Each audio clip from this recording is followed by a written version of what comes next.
Investment avenues के लिहाज से इक्विटी म्यूचुअल फंड आज के दिन में काफ़ी पॉपुलर इन्वेस्टमेंट डेस्टिनेशन हो गया है। और यदि मोड ऑफ इन्वेस्टमेंट की बातें करें बिटवीन एसआईपी और लमसम, तो एसआईपी यानी सिस्टमेटिक मोड ऑफ इन्वेस्टमेंट काफ़ी पॉपुलर हो गया है। इसमें कई सारी विशेषताएं हैं। सबसे बड़ी विशेषताएं हैं कि इसमें 100 रुपये पर मंथ या 20 रुपये पर डे के हिसाब से भी आप इसमें इन्वेस्ट कर सकते हैं। इसलिए एसआईपी काफ़ी पॉपुलर मोड ऑफ इन्वेस्टमेंट है। यदि इसकी पॉपुलैरिटी की बातें करें तो अभी जुलाई 2024 में एमएफआई ने एक डेटा रिलीज़ किया है एसआईपी के कॉन्टेक्स्ट में, और इसमें उन्होंने कहा है कि जुलाई 2024 के अंत तक टोटल एसआईपी फोलियोज ये करीब 9 करोड़ 34 लाख के आसपास हो गई है। और केवल जुलाई महीने में एसआईपी में जो इनफ्लो हुआ है वो करीब 23,332 करोड़ के आसपास है। तो जनाब, एक महीने में 23,332 करोड़ रुपए केवल एसआईपी में आना, ये दिखाता है कि एसआईपी कितना पॉपुलर मोड ऑफ इन्वेस्टमेंट है। लेकिन यदि आप एसआईपी करना चाह रहे हैं या आपके पहले पास एसआईपी, एक नई एसआईपी आप स्टार्ट करना चाह रहे हैं, तो एक टिपिकल एसआईपी होता है कि फिक्स्ड अमाउंट और मंथली फ्रीक्वेंसी। लेकिन जनाब, ये फ्रीक्वेंसी कल मंथली ही नहीं है। अब कई सारे mutual funds frequency daily, weekly, fortnightly, monthly, quarterly, half yearly, annually, हर तरह की फ्रीक्वेंसी दे रहे हैं। लेकिन जो आज के दिन में काफ़ी पॉपुलर हो गया है, जो लोगों के जो इन्वेस्टर्स के बीच में कन्फ्यूजन्स हैं, वो कन्फ्यूजन्स हैं कि यदि उनको डेली, वीकली और मंथली फ्रीक्वेंसी का ऑप्शंस मिले तो उनको कौन सा फ्रीक्वेंसी ऑप्ट करना चाहिए जिससे कि उन्हें बेहतर रिटर्न मिल सके। आज हम चर्चा करेंगे इसी बात पे कि डेली, वीकली और मंथली फ्रीक्वेंसी में कौन सी फ्रीक्वेंसी हमें ऑप्ट करनी चाहिए।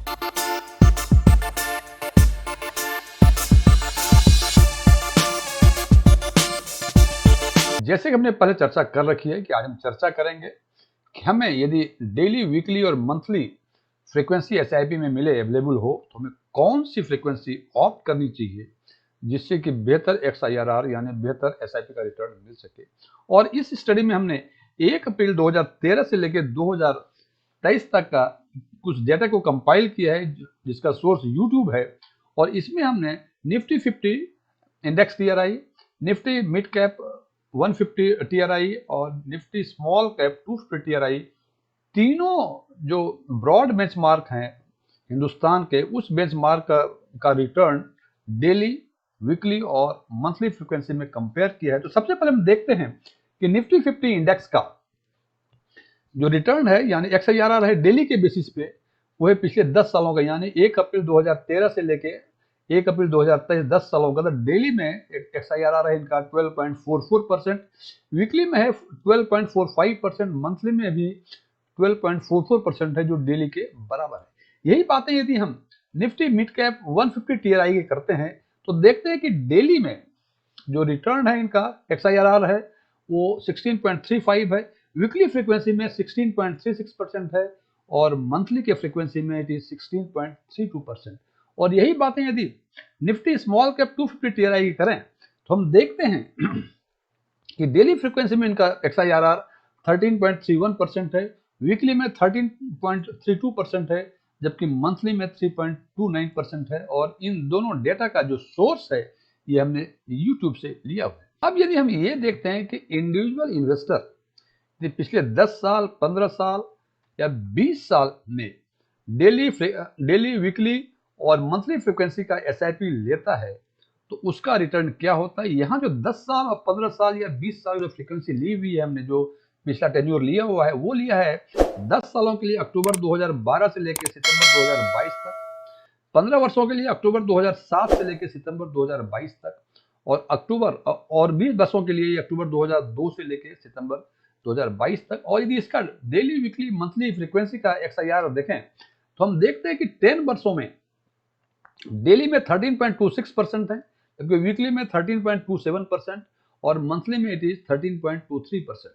यही बातें करें यदि 15 वर्षों की तो डेली में 12.46%, वीकली में 12.46% और मंथली में 12.41%। यदि 20 वर्षों की बातें करें तो डेली में 13.99, वीकली में भी 13.99 और मंथली में भी 14%। अब यदि इन तीनों ही टेबल को एक साथ देखकर कंक्लूड करना चाहें तो हम देखते हैं, सबसे पहले देखते हैं कि 1 अप्रैल 2013 से लेकर अप्रैल 2023 तक का जो डेटा कंपाइल किया निफ्टी 50 इंडेक्स में, इनका रिटर्न डेली, वीकली, मंथली का 12.44 और 12.45 है। कोई डिफरेंस नहीं है, ऑलमोस्ट इक्वल है। यदि बातें करें Nifty 50, Nifty mid cap 150 TRI की, तो ये डेली, वीकली, मंथली में 16.35, 16.36 और 16.32 है, और निफ्टी स्मॉल कैप में ये 13.31%, 13.32 और 13.29% है।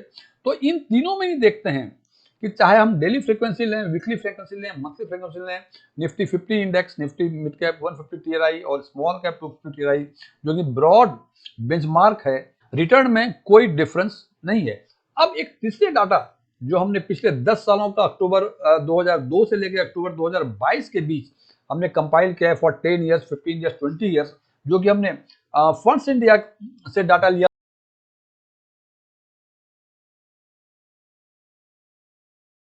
उसमें हम देखते हैं कि 10 ईयर्स का यदि बातें करें, चाहे डेली लें, वीकली लें या मंथली लें, 3.26, 3.27, 3.23, ऑलमोस्ट कोई डिफरेंस नहीं।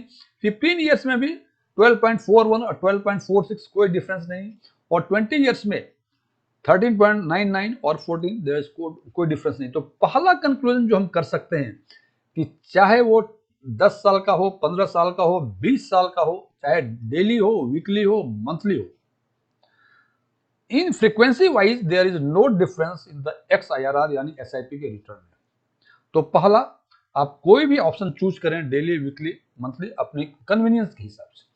दूसरा, एक चीज और डेटा में नजर आती है, यदि बात करें निफ्टी 50 150 टीआरआई और स्मॉल कैप 250 टीआरआई के रिटर्न की, तो हालांकि डेली, वीकली, मंथली के रिटर्न में कोई डिफरेंस नहीं है, लेकिन यदि मिड कैप और स्मॉल कैप के टीआरआई को कंपेयर करें तो हम देखते हैं कि डेली में 16.35% है पिछले 10 साल में, मीन्स अप्रैल 2013 से अप्रैल 2023 के बीच, जबकि स्मॉल कैप का 13.31, वीकली में 16.36, इसके अगेंस्ट 13.32, और मंथली में 16.32 और स्मॉल कैप में 13.29। तो हमें इसमें यह पता चलता है यदि आपको ये चूज करना पड़े मिड कैप और स्मॉल कैप के इंडेक्स फंड में इन्वेस्ट करना, तो आप बेहतर है कि आप मिड कैप में इन्वेस्ट करें। क्या है कि यहाँ डिफरेंस देखते हैं करीब करीब 3% के आसपास का है, जबकि सामान्य अवस्था में हम ये समझते हैं कि स्मॉल कैप टीआरआई का रिटर्न, जो उसमें रिस्क ज्यादा है, तो उसमें रिटर्न भी ज्यादा होगा। लेकिन इस डेटा से पता चलता है कि ऐसा बात नहीं है।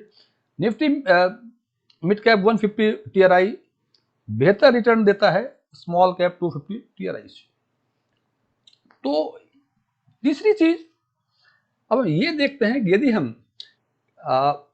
10 ईयर्स, 15 ईयर्स, 20 ईयर्स का डेली फ्रीक्वेंसी के हिसाब से यदि कंपेयर करें, तो हम देखते हैं कि 10 ईयर्स में 13.26, 15 में 12.46 और 20 ईयर्स में 13.99। मतलब डेली के हिसाब से सबसे बेहतर 20 ईयर्स में, उसके बाद 10 ईयर्स में, फिर 15 ईयर्स। यदि वीकली की बातें करें तो यहां भी देखते हैं कि 20 ईयर्स में 13.99 सबसे अधिक, सेकेंड नंबर पे 10 ईयर्स में 13.27 और 15 ईयर्स 20.46 तीसरे नंबर पे। और मंथली की बातें करें तो यहां भी हम देखते हैं कि 20 ईयर्स में उन्हें 14% का रिटर्न दिया है, एक नंबर पे है। दो नंबर पे 10 ईयर्स 13.23% और 3 नंबर पे 12.41%। सो इससे हम ये कंक्लूड कर सकते हैं कि यदि आपके पास टाइम हॉरिजन हो 10 साल, 15 साल, 20 साल का, तो बेहतर है कि 20 साल का ऑप्ट करें, 15 साल का ऑप्ट ना करें। और यदि 10 साल का ही हो तो उसके बाद 10 साल करें, और तीसरे नंबर पे 15 साल का टाइम हॉरिजन आप चूज करें यदि आप चाहते हैं बेहतर XIRR लेने के लिए। तो ये तो बातें हो गई कि कौन सी फ्रीक्वेंसी हमें चूज करें, कौन सी फ्रीक्वेंसी हमें बेहतर रिटर्न दे रही है। लेकिन जनाब, बहुत सारे फैक्टर्स हैं जो ये डिसाइड करेंगे अभी आपको कि आपको कौन सा अवेलेबल है आपके पास। फॉर एग्जाम्पल, हो सकता है कि आपकी अर्निंग डेली हो, वीकली भी हो सकती है, मंथली भी हो सकती है। यदि जनाब आपकी मंथली अर्निंग है, नो इशू, आप मंथली फ्रीक्वेंसी ही लेंगे, आपके पास कोई दूसरा ऑप्शन है भी नहीं। लेकिन यदि डेली अर्निंग और वीकली अर्निंग जिसकी है, उसके पास ये अपॉर्चुनिटी है कि डेली वाला वीकली भी कर सकता है, मंथली भी कर सकता है, वीकली वाला मंथली कर सकता है, लेकिन मंथली वाला केवल मंथली ही कर सकता है। अब यदि आपके पास चूंकि तीनों का रिटर्न जो है ये एक ही है। अब ये इसमें एक समस्या ये होती है कि सारे म्यूचुअल फंड्स डेली और वीकली फ्रीक्वेंसी अवेलेबल नहीं कराते हैं। मान लीजिए आपने वो म्यूचुअल फंड सेलेक्ट किया जिसमें केवल मंथली या क्वार्टरली फ्रीक्वेंसी ही अवेलेबल है और आपके पास डेली अर्निंग या वीकली अर्निंग है, तो जनाब आप ये तो कह ही सकते हैं कि डेली अर्निंग होने से क्या महीने में जितने पर डे का सेव करेंगे मंथली हम इन्वेस्ट कर देंगे, या वीकली में जितने पर वीक सेव करेंगे उसको हम मंथली में इन्वेस्ट कर सकते हैं, कोई दिक्कत नहीं है।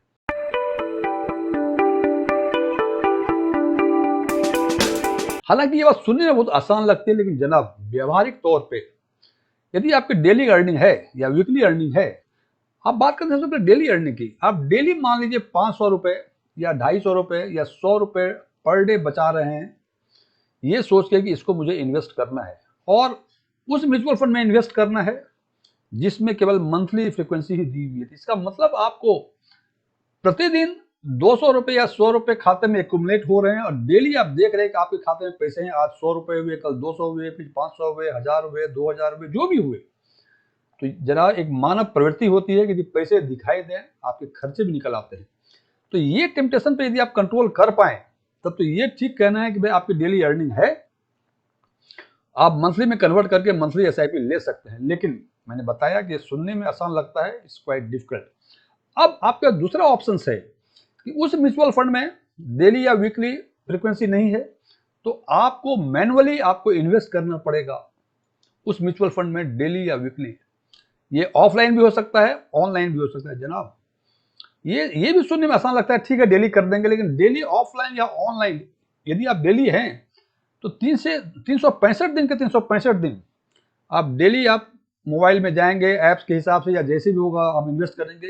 ये थोड़ा सा डिफिकल्ट है, ये बहुत आसान नहीं, और यदि ऑफलाइन करना हो तो और ही डिफिकल्ट है। दूसरी समस्याएं ये होती हैं कि यदि आपने डेली कर ली, इसका मतलब एक साल में करीब 365 ट्रांजेक्शन आपके म्यूचुअल फंड से होंगे और उतने ही ट्रांजेक्शन आपके खाते में होंगे।